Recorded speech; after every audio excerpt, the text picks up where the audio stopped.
It is said that the personality of a teacher is not important to their effectiveness in the classroom, which is proven to be untrue when students describe the qualities of their favorite teachers. When we describe our favorite teachers, we usually describe what made them likable rather than their skill or their knowledge. Personally, my favorite teacher was one I had my junior year of high school.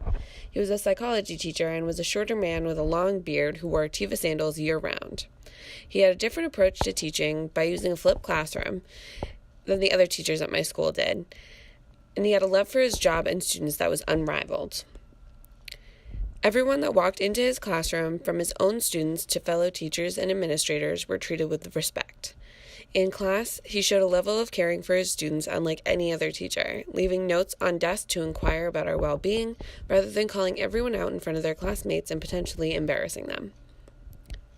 In addition, he truly wanted all of his students to succeed.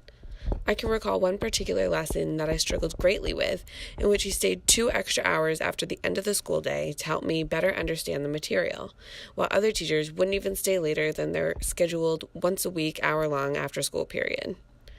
I could tell that as my scores increased throughout the semester, he was proud of my progress too.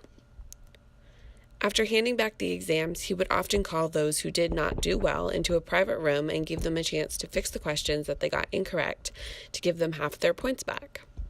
This stood out because I was used to teachers who seemed happy to fail their students with seemingly no care for their academic success.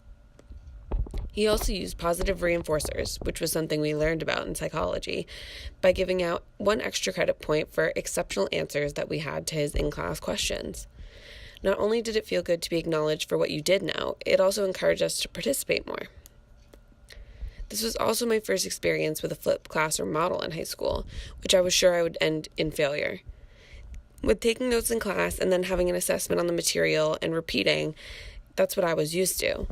But following our first day of material for the week, instead, Monday would be spent addressing questions that we had on the material.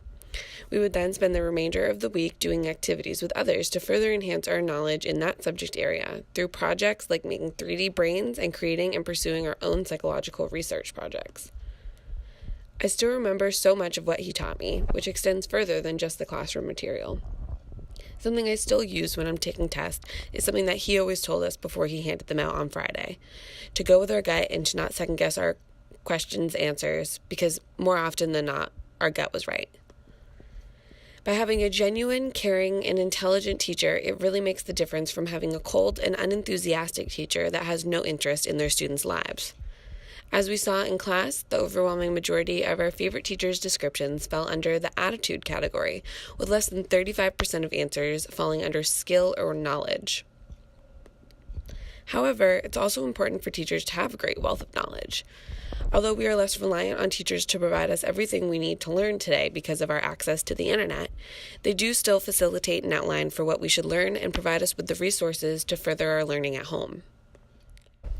In addition to knowledge, the way a teacher teaches is crucial to their students' understanding. Because all students have different learning styles, only teaching one way does not get through to everyone.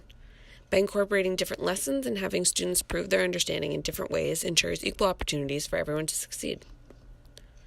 Another quality of an effective teacher is their ability to understand and empathize with their students. We often have teachers that require perfect attendance and aren't lenient with their due dates. By understanding that students are not perfect and that life happens, it helps the students to feel safer in the classroom.